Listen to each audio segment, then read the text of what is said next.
Welcome to Paskvan Podcasts. Please like, subscribe, and comment. It really helps this channel.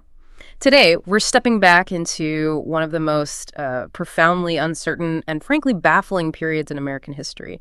Just try to imagine the nation right after the attack on Pearl Harbor as this raw, gaping wound, only 11 weeks old.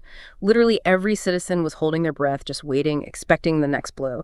Their minds filled with those awful images of burning ships, black smoke, just seared into the collective memory. It was a time when fear wasn't just a possibility. It was like this constant thrumming presence. Yeah, it's hard to overstate that atmosphere. Exactly. And right in the middle of that suffocating dread, we find ourselves on this one specific night, February 1942, over Los Angeles.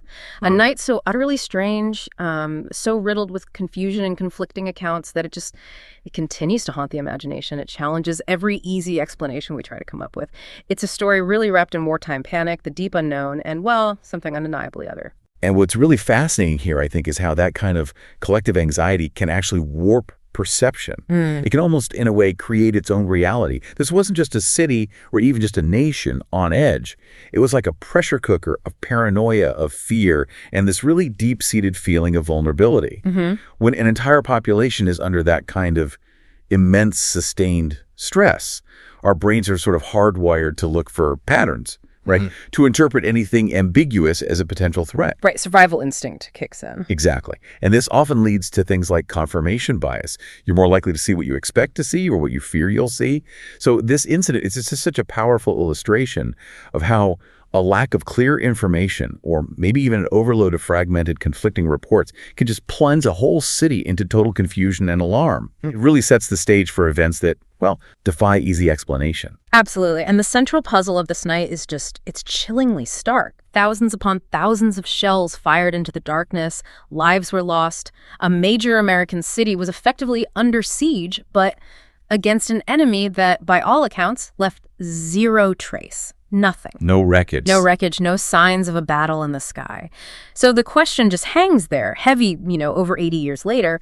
What did happen in those skies over Los Angeles? What was the object or maybe the phenomenon that provoked such a furious, terrifying response?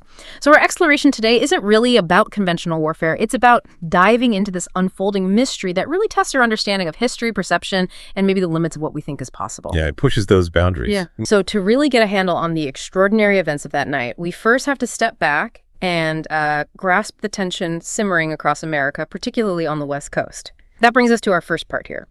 A nation on edge, the precursors to panic. The national mood in early 42 was just this collective knot of dread, like we mentioned. Pearl Harbor was still raw, an open wound. Those images of smoke from the battleships, the sheer devastation, they weren't just headlines. They were like a national trauma, a stark reminder of vulnerability. Absolutely visceral. And nowhere was that fear felt more acutely than on the West Coast. People genuinely believed Japanese forces would strike again, maybe even launch a full-on invasion soon. It felt imminent. Yeah. Major coastal cities, especially Los Angeles, were seen as prime targets. And this wasn't the glamorous Hollywood LA we know today. It was a city transformed, basically a fortress in waiting, preparing for the worst. Daily life for Angelenos was dictated by wartime readiness. You had these huge searchlights, right? Probing beams cutting through the night sky, their arcs, just a constant visual reminder of the threat. Must have been eerie. Totally. Blackout curtains were mandatory. Homes, businesses, everything plunged into darkness at the sound of a siren. Civil defense wardens, often just regular folks, were drilling neighborhoods, telling everyone to be hypervigilant, report anything unusual. The whole city was on constant alert, braced for what they called the nightmare of enemy bombers raining death. It's hard for us now to imagine that level of sustained citywide anxiety where every shadow, every odd sound could signal doom. And it's vital to connect that psychological state to the strategic reality of LA back then. Yeah. It wasn't just a population center. It was a massive hub of wartime industry, critically important. Yeah. So it was an undeniable target for any enemy wanting to disrupt America's war machine. We're talking huge shipyards like the Long Beach Naval Shipyard, churning out ships for the Pacific Fleet. Right. You had enormous aircraft factories, Douglas Aircraft, Lockheed building the planes needed for the war effort, and of course those extensive oil fields, especially around Signal Hill, fueling the whole Pacific theater. Hitting Los Angeles, even just disrupting it, would have been a catastrophic blow to the American war effort. Makes sense. And you have to layer on top of that the broader context of the Pacific War, which was just feeding this paranoia. News reports in the Pacific were grim, consistently bad news. The Philippines were falling, Wake Island, Guam gone, overrun quickly by what seemed like this unstoppable Japanese force. Yeah, the news must have been terrifying. It created this feeling of a relentless advance, fueling rumors that the Japanese fleet was just prowling the Pacific, poised to hit the mainland. There were constant whispered fears about submarines right offshore, maybe even invasion fleets hiding just over the horizon. And maybe the worst fear was spies and saboteurs, already embedded locally, ready to help an attack. It wasn't just fear of an attack. It was this deep unease about total invasion, the war literally coming home. And tragically, that fear wasn't just paranoia. It turned out to be grounded in reality, didn't it? Just 2 days before the main event we're focusing on, February 23rd, 1942, a Japanese submarine, the I-17, actually surfaced near Santa Barbara, and it shelled the Elwood oil field. That's right. Think about that. A Japanese sub firing shells onto American soil. Now, the physical damage was thankfully minor, mostly a catwalk, a pump house, nothing huge, but the psychological impact, immense, profound. This wasn't some distant battle anymore. It was the first time since the War of 1812 a foreign power had fired on the continental U.S. The huge shock. The headline screamed. It was real. It was here. It confirmed everyone's worst fears, turning those abstract anxieties into something terrifyingly concrete. And that Elwood incident was, like you said earlier, the absolute perfect storm of anxiety. It wasn't just some random thing. It was confirmation. It solidified the belief that the threat wasn't theoretical. It was real, immediate, and it could strike anywhere along that vulnerable coast. So for the people in the military in Los Angeles, knowing they were a much bigger target than a small oil field, well, this attack just cranked up their vigilance and nervousness to an extreme level. The city was psychologically just primed for an attack. Every shadow, every weird light, every unexpected noise was now seen through this lens of imminent danger. This heightened state just created an environment where any ambiguity could easily be mistaken for aggression. It perfectly set the stage for what was coming. And what came next was, well, utterly unprecedented. A night that has baffled historians, eyewitnesses, everyone for decades. Let's move into that now. The Night of Chaos, February 24, 25, 1942.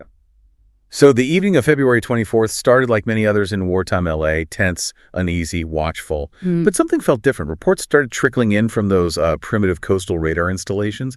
These systems weren't like today's, right? They were often experimental, easily affected by weather, sometimes giving ghost readings from things like thermal inversions or even big flocks of birds. Yeah, early tech. Very unreliable sometimes. But they were detecting things, unidentified objects moving towards the city. Some reports said they came in waves, dozens at a time.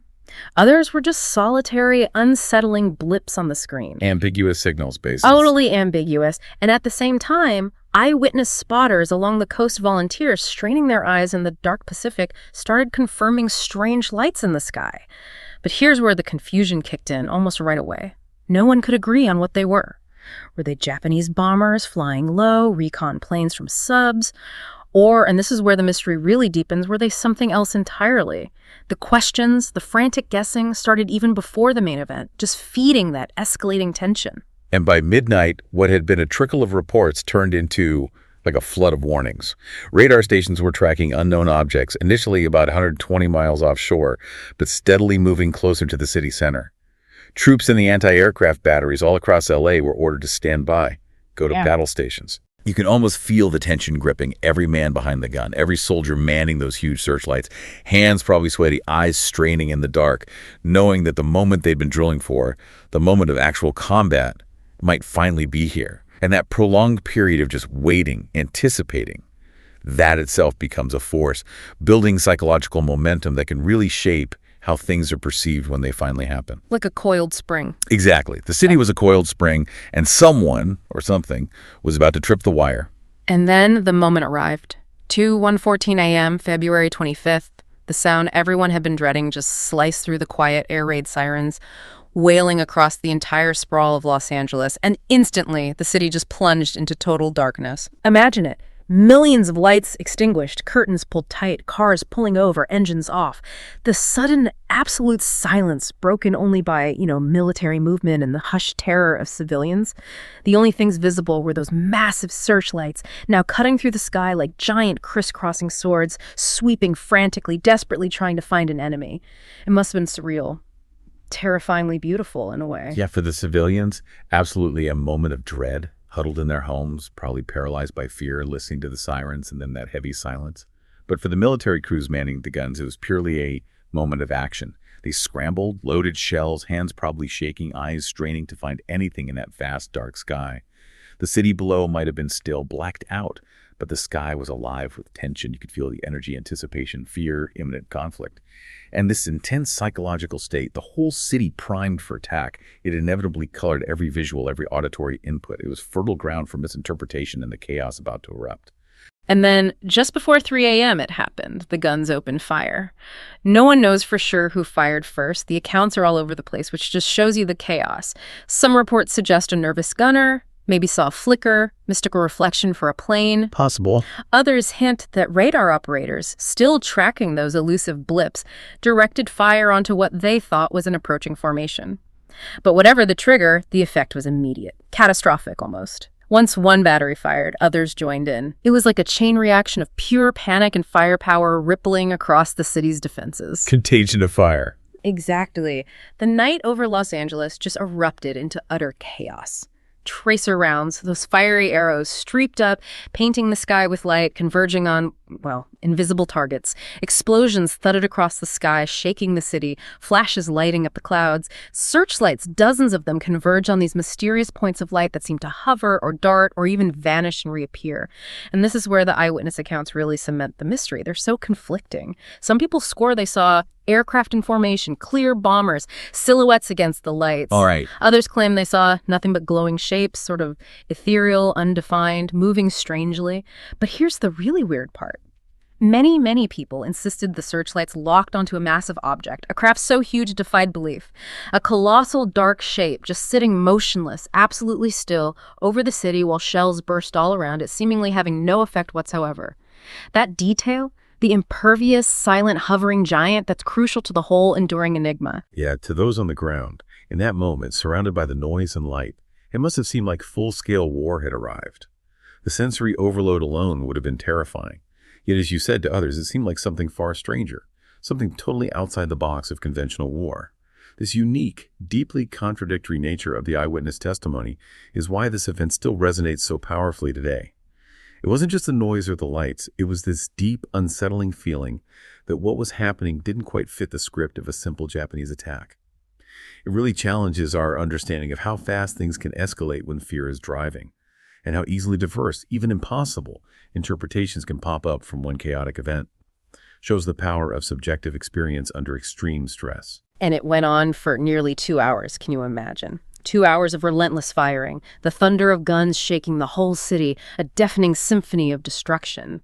The impacts on the ground were immediate and terrifying. Shell casings, heavy metal rained down into streets, yards, making this metallic patter against the din. Shrapnel, sharp fragments of exploded shells fell onto homes, cars tearing through roofs, smashing windows. Civilians, huddled inside or in shelters, were just crouching in primal fear certain bombs were next. Convinced this was it. Yeah, many thought this was the big invasion they dreaded.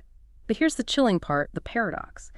Despite the relentless barrage, thousands of rounds fired, no bombs fell, no planes were shot down, nothing crashed into the streets. It was just this eerie spectacle of light and noise, a battle against an invisible enemy, or maybe an impervious one, nothing but terror, noise, and those profound unanswered questions. And the specifics of the firepower involved, they're quite stark. It shows how convinced the military was of a threat. We're talking dozens of heavy anti-aircraft batteries, 37mm, 50 caliber cannons, even larger 3-inch and 90mm guns.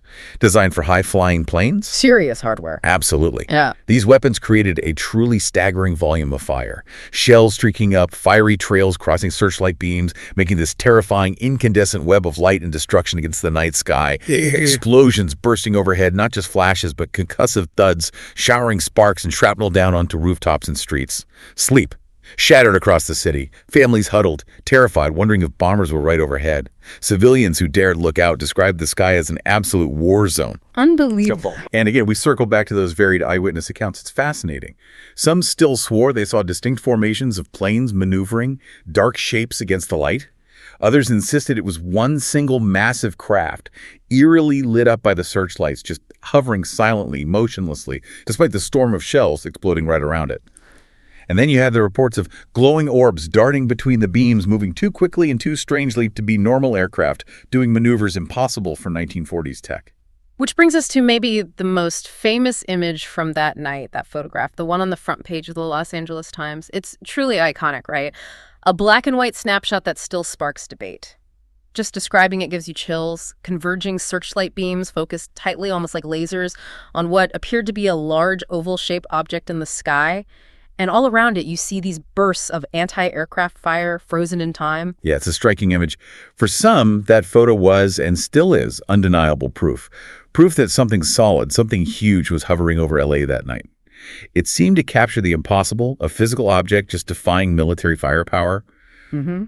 Yet for skeptics, the argument was it was heavily retouched for print, which was common back then, even necessary sometimes, to make images clearer for newspaper printing. They argued the object was just nothing more than smoke and glare from the shell bursts, lit up by those powerful beams, maybe combined with lens flare or some optical illusion. Right. Plausible deniability built in. Exactly. But regardless of how you interpret it, its legacy is undeniable. It's become one of the most iconic UFO images ever taken, an eerie window into a night when the impossible seemed real. It really forces us to confront the power of visual evidence and how easily it can be interpreted in vastly different ways depending on what you already believe, your biases, what you want to see. But beyond the light show and the photo mystery, there was a very real, very tragic human cost that night. While the military was firing into the sky, civilians on the ground paid a terrible price, unintended casualties of their own defenses. Falling shrapnel from those anti-aircraft shells rained down all across LA, causing widespread damage. Homes hit, cars smashed, fires started by hot metal landing on things. By morning, the streets were littered with twisted metal fragments, the leftovers from shells meant for an enemy that never showed up. Such a waste, and so dangerous. And, tragically, several civilians lost their lives that night. Not to enemy action, but to the chaos of their own defenses. Some died in traffic accidents, panicked drivers in the blackout trying to flee or just navigate pitch-black streets. Others died of heart attacks, literally scared to death by the terror and the deafening noise of that hours-long bombardment. The final count was sobering. 6 civilians perished, dozens were injured, and the city bore the scars of a battle with no clear enemy. The emotional toll, the trauma, immense. And the morning after brought this stark, almost disorienting contrast. Dawn breaks, silence falls, there's this profound confusion, but the skies, utterly clear, pristine blue, no wreckage was found, no enemy planes have been identified. Yet over 1,400 shells have been fired into that sky. The city fought a battle, but against what? The big question. Right. By 7:30 a.m., the guns were finally silent, the all clear was given. But the people of LA were left shaken, scarred, nerves totally frayed, and their imaginations just ignited. Struggling to reconcile the huge events of the night with the complete lack of any tangible enemy or debris. And this raises a really important question. When the official story fails to explain what so many people actually experienced, where do they turn for answers? How does that shape their memory and interpretation over time? That's a powerful question, and it leads us right into the next part. The official explanations and mounting skepticism. In the immediate aftermath, the military's attempts to explain things were, frankly, a mess. They contradicted each other almost as soon as they were spoken, which just created this climate of deep mistrust and public confusion. Secretary of the Navy Frank Knox, trying to quell panic and control the story, quickly dismissed the whole thing as just a false alarm. Damage control. Pure damage control. He blamed it squarely on war nerves and jittery gunners firing at shadows, basically suggesting the city imagined the whole thing. Mass hallucination caused by stress. And the public reaction to that dismissal? Predictably, it was a mix of outrage and deep suspicion. Newspapers, always ready to expose inconsistencies and fueled by their own reporters' eyewitness accounts, openly accused officials of a cover-up. They ran stories quoting tons of eyewitnesses who described not shadows, but distinct planes or discs or even that giant object floating silently. And that famous LA Times photo with the lights converging on that shape just poured gasoline on the fire of suspicion. Right. People knew what they saw or thought they saw. Exactly. And the official explanation just didn't match their first-hand experience. What's really fascinating here is that immediate struggle for narrative control, even in the middle of a war, and how quickly public trust can just evaporate when official statements seem dismissive of real experiences. Initially, though, a lot of people, civilians and some officials, naturally assumed it had to be Japanese aircraft, right? Pearl Harbor was so fresh, rumors of enemy planes over California were flying around for weeks. Some military folks even suggested Japanese subs offshore. Maybe the same one from Elwood might have launched small recon planes to harass the city. Seemed plausible at the time, given aircraft ranges back then. A logical first assumption. But that Japanese hypothesis, completely debunked after the war. Once the records were declassified, Japanese documents confirmed no attack had been made on Los Angeles that night, no plane sent, no bombing raid plan, no sub-launched flights. Turns out the Japanese Navy just didn't have the capacity to launch that kind of raid so close to U.S. shores then, especially without leaving any trace. So if it wasn't Japan, the most logical explanation, the whole thing was thrown wide open again. The lack of a conventional enemy left this huge hole in the official story. Precisely. If it wasn't Japan, then who or what had provoked such a furious, costly response? This is where the mystery really takes hold and the official explanations start to unravel. The absence of a conventional enemy immediately opened the door to other possibilities, less conventional ones. It created this vacuum that was quickly filled by other theories, some mundane, some pretty extraordinary. The official narrative lost its main suspect, leaving this intellectual void. And it makes you wonder, when one explanation, even a plausible one, is proven false, how do we evaluate the next set of possibilities? Especially when fear, emotion, and the memory of a terrifying night are still so strong. The logical framework just collapsed. Well, another explanation that gained some traction and one the military often fell back on was the balloon theory. The idea was maybe those primitive radar systems picked up stray weather balloons drifting over the cities, mistaking them for planes. Then, nervous gunners, already on edge after Elwood, under immense pressure, opened fire. That could have set off a chain reaction across the city's air defenses, as each battery saw tracers from others and assumed there was a target. A cascade effect. Exactly. But this balloon theory didn't sit well with witnesses who claimed to see objects far larger than a balloon. Objects clearly lit by searchlights, seemingly unaffected by the barrage exploding all around them. Plus, balloons just drift with the wind right. They couldn't possibly explain all those reports of strange maneuvers, zigzagging lights, hovering craft, or formations moving with purpose. The descriptions just didn't fit the physics of a simple weather balloon or the speeds people reported. Yeah, the balloon theory felt convenient. A way for officials to dismiss the extraordinary, restore some sense of normalcy and control. It kind of accounted for radar contacts, searchlights, and nervous firing without admitting to anything extraordinary, or, maybe more importantly, admitting to a massive military overreaction against nothing. It let them explain away the chaos without validating those more outlandish witness claims. It was a way to restore order and public confidence after a deeply unsettling event. But it does raise questions about how information is handled in crises, right? How often are convenient explanations chosen over deeper investigation? Especially when public confidence is on the line. The story became more important than the truth, maybe. And the people of LA, they just weren't buying the convenient story. Civilian skepticism was everywhere, and it really planted the seeds of doubt that are still around today. It's the bedrock of the mystery. Eyewitnesses stuck to their accounts, fiercely insisting they saw something more than balloons or shadows. They weren't just being dramatic, they genuinely believed what they'd witnessed. The anecdotes from that night are incredibly vivid. One woman swore she watched a giant object drift silently over Culver City, lit up by beams, shrugging off the anti-aircraft fire like it was nothing. Wow. Others claimed they saw disc-shaped lights moving faster than any known plane, doing maneuvers that were just impossible for 1940s aircraft, darting and weaving incredibly fast. And this contradiction between official explanations and civilian testimony deepens suspicion. That's really the core of this whole enduring mystery, isn't it? It highlights his fundamental tension between institutional authority, the military needing a tidy, rational explanation and individual experience, the undeniable reality of what thousands claim they saw. When the official story doesn't match what so many people say they witnessed, distrust just grows. It creates fertile ground for alternative theories. This is where the cover-up idea often takes root, whether it's true or not. It shows the lasting power of first-hand accounts, even against official denial.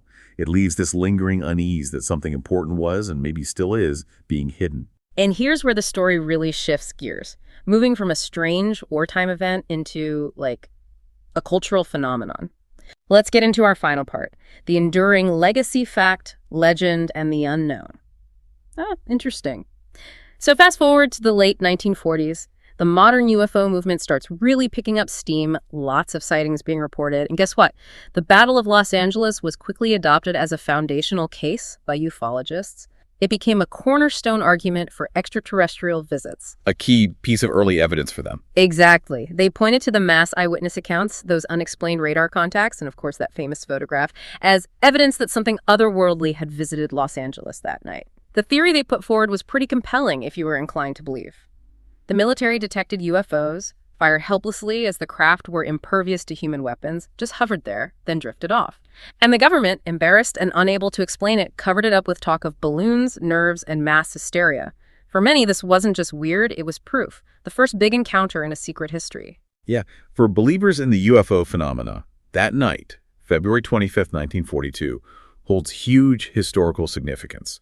It's often cited, pretty convincingly from their perspective, as the first great UFO incident in modern American history, predating even the Roswell crash of 1947 by 5 whole years.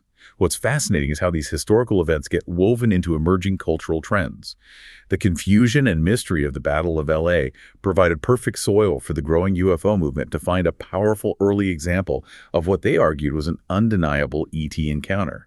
It basically laid some groundwork for a narrative that shaped a lot of the post-war view of unexplained aerial stuff, creating a template for how similar incidents would be seen later. And speaking of cover-ups, that accusation really gained traction, especially around that LA Times photo. The military later on actually admitted that censors had retouched the photo before publication. Now, while that was standard practice back then for newspapers, to enhance images for print quality, especially with the technology they had, well, it just fueled rampant speculation. Yes, it did. For many, it seemed to confirm that the real image showed more than the public was allowed to see, that something crucial was deliberately hidden. It turned a standard editorial process into proof of conspiracy for those already suspicious. While skeptics, naturally, had their counter-arguments, equally important to consider, they blamed the chaos of the night, the widespread fear, the pretty untested radar tech back then, which likely said could misinterpret things, and the general jumpiness of gun crews. Pure misidentification. They insisted the object in the photo was nothing more than smoke illuminated by converging beams, a visual trick from all the tracers and searchlights, not a solid craft. The debate over that single photo still kind of encapsulates the whole mystery. And this whole narrative of a government cover-up, it's incredibly potent. It's persisted right up to today, deeply embedded in popular culture. What's interesting is how it fits into those broader post-war anxieties about government secrecy. World War II itself brought a whole new level of classified info, secret projects like the Manhattan Project, government controlling the message, propaganda. So when something like the Battle of LA happens and the official story feels flimsy or contradictory, it feeds into this existing cultural suspicion that they aren't telling us everything. It raises big questions about public trust and official transparency, especially in uncertain times, and the long-term fallout of perceived deception. It's interesting, too, that during the rest of World War II, the Battle of Los Angeles actually became kind of a footnote, despite how intense it was initially. It got overshadowed by much bigger battles, more immediate threats overseas. The military mostly stuck to its line. War nerves, balloons, misidentification, move along. For many, this weird night just got folded into the bigger story of wartime anxiety. A peculiar event, maybe, but not something to dwell on with a global conflict raging. Yeah, put on the back burner. But then, after 1945, after the war ended, a new era of questions began. Slowly at first, but then with more intensity. Those declassified Japanese records proved no attack happened that night. That reopened the question with startling clarity. If the enemy wasn't there, what did trigger all that chaos? The public was also learning more about radar, about secret weapons developed during the war, about strange sightings in the sky that weren't easily explained by normal planes. The whole context shifted, allowing for new ways to look at it. And this connects directly to that big cultural shift happening in America in the late 1940s. By then, the term flying saucer was in the vocabulary, right? After the Kenneth Arnold sighting in '47, reports of discs, mysterious lights were filling newspapers everywhere. Roswell had happened. Project Blue Book had started, officially looking into UFOs. The whole idea of visitors from beyond wasn't just pulp fiction anymore. It was part of the national conversation, a real, if often mocked, topic. In this new atmosphere, primed for aerial mysteries, the Battle of Los Angeles suddenly took on much greater significance. It became like a historical precedent for modern UFO encounters. And it absolutely became a cultural touchstone, moving beyond just history. As decades passed, the Battle of Los Angeles became firmly embedded in popular culture. Books, documentaries, eventually movies. Hollywood dramatized it as war thrillers, sometimes as full-blown sci-fi, shifting from history to UFO blockbusters. It became the symbol of the blurry line between fact and legend, history, and myth. Yeah, that fuzzy border. For many Angelinos, it's just part of the city's lore now, told with pride maybe, confusion, or just curiosity. Some see it as a wartime comedy of errors, others as proof of secrets still locked away. It really does stand at the crossroads of two traditions. On one hand, it's remembered as this classic case of wartime paranoia, where fear of attack sent a major city into chaos, a cautionary tale about mass psychology. On the other hand, it remains one of the most compelling UFO mysteries ever. Mass sightings, radar contacts, that tantalizing photo, all pointing towards something truly unknown. So that core question persists, echoing down the years. What really happened that night? Was it a phantom enemy, a trick of light and nerves, a cascade of mistakes in a city on edge? Or was it something stranger, a visitor from beyond that hovered over LA, impervious to our weapons? And is it? And what's truly fascinating, as you said, is that no definitive answer has ever been given. The records remain ambiguous, the testimony is conflicting, the evidence tantalizing but inconclusive. And maybe that ambiguity is exactly why the story lasts, why it keeps capturing our imaginations. So we bring it back to the core of this enduring mystery. The Battle of Los Angeles, it's more than just guns and searchlights. It's profoundly a story of fear of the enemy, fear of the unknown, fear of shadows in the night that take on a life of their own. But it's also a story of wonder, isn't it? Of that tantalizing possibility that something truly extraordinary, something beyond our understanding, passed through the skies while the world was grappling with the terror of war. It's a central paradox of that night. Los Angeles fought a battle against an enemy that, by all accounts, left no wreckage, no bodies, no bombs, only questions. And this brings us to our final thought for you, the listener. Maybe the most haunting thing about the Battle of Los Angeles isn't finding a definitive answer that's eluded us for over 80 years now. Maybe it's the enduring nature of the questions themselves. In an age like ours, bombarded with information, where every event is supposedly documented, analyzed, some mysteries just remain stubbornly beyond our grasp. And that forces us to confront the limits of our own perception, the biases built into our fears and expectations, and just the sheer vastness of the unknown. So what truly lurks beyond the veil of the understood? How do we today process conflicting information in our own lives, with our own kind of information overload? How do our fears and expectations shape what we think we see, what we choose to believe, and what indeed might be out there, beyond our current understanding, just waiting for the next perfect storm of anxiety to reveal itself again? Something to think about.